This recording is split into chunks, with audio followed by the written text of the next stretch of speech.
Question. You're in the supermarket and you're given a choice between a paper and a plastic shopping bag. Which one do you pick if you want to do the right thing by the environment? Think about it. Most people pick the paper bag. It's biodegradable, it's recyclable, it's brown. And when people think of a plastic bag, they have something like this that comes to mind. Unfortunately, what's not happening is images like this coming to mind. And that is the ecological destruction that happens in the extraction and production of paper fibre in order to make a paper bag. You see, when we make a decision about what's environmentally friendly and what's not, we need to rely on what me and my colleague refer to as your environmental folklore. Now, this is basically that little voice in the back of your head that says, pick the paper, or something similar to that effect. I don't know what yours sounds like, probably don't want to know. But essentially, it's made up out of the things we've done, the people we've spoken to, the newspaper articles we've read. It's made up of fact and fiction and greenwashing and PR and everything that's not science, probably, and is probably a lot about your values and the things that you've experienced, which is important, but it doesn't help us save the world. You see, we live in a highly complex world. Humans make complex systems like this, and I can tell you now, I'm sure a few of you have fallen victim to tube maps in foreign countries like I have. And nature, well, she is the mother of complex, beautiful systems. So we have this technical and this natural systems that are so complex, we somehow have to put all of these pieces together to get a picture as to exactly what's going on so that we can make choices that actually help us live sustainably, so that future generations can enjoy the quality of life that we have today. That's where a little process called life cycle assessment comes in, which is what I work in. And essentially, this is a scientific methodology for evaluating the whole of life environmental impacts of a product, system, or service across its entire life. You have a life story. Every single product that exists has a life story.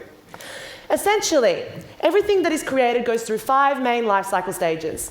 From the extraction of raw materials, which I can tell you now, everything comes from nature. Everything at one point can be traced back to a natural form.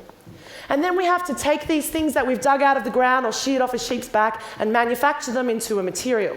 And then manufacture those materials into the products that you and I use. But first, before we get it, we have to package it and transport it all over the world.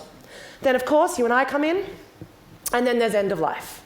And at every single one of these 5 main life cycle stages, there is an interaction and interrelationship with the natural environment.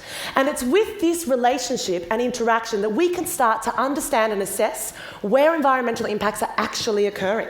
And then we can design solutions to resolve those, fix them, and innovate so that we can start to achieve sustainability. Unfortunately, though, us humans, we're quite focused on just one of those life cycle stages. That is end of life. Makes sense. We all buy stuff that's covered in plastic packaging. We have to go and throw it in the bin or recycling. We know what it's like to see a plastic bag stuck to a tree at a river. We get hurt by these things because they're our experiences. They're part of our environmental folklore. Unfortunately, though, we're not starting to look at the whole system. And it's when we look at the whole system that we start to see what's really going on. I can tell you now that a paper bag has an entire history of environmental impacts that it has to go through before it gets to the shopping centre, before it gets to your home, and before it either gets recycled or doesn't get recycled. And the reality is paper can only be recycled 5 times before the fibres disintegrate into nothing, okay?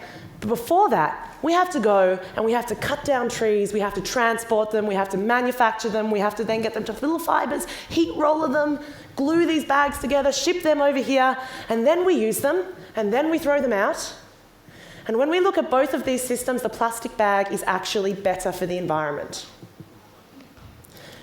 I don't work for a plastics company, just so you know. And I'm not telling you this so that you go and buy a plastic bag. That's actually not what I'm saying. Please don't stop listening right there, because that would be the bad solution to this talk. The reason a paper bag is not as good as a plastic bag in this option is because it weighs more. It weighs 4 to 10 times more than a plastic bag. So when you take the 2 life cycles and you compare them, we start to see that you need 4 to 10 times trees cutting down and all of those processes in order to get the functionality of carrying a paper bag home with your shopping in it. That's ridiculous. So what we need to start doing is we need to actually start looking at the entire system. And we need to realize that disposability is not an option. That's a whole other TED talk entirely. You know, you should be using a reusable bag, people, just so you know. And before we go into that TED talk, I'd like to say that these green myths that we perpetuate in society, such as, you know, somehow by picking a paper bag we've absolved our environmental burden on the planet, well, I can tell you now, this is allowing us to avoid the real issues. And that is, it's not what bags we pick, it's what's inside the bags. And we need to start thinking about the environmental impacts across the entire life of absolutely every single thing that we create. Designers, engineers, business people, you guys need to start making decisions that alleviate the pressures on the natural environment. So next time you get this little guy in your head, don't listen to him saying, pick the paper. You should stop and question what you think you know. Thank you.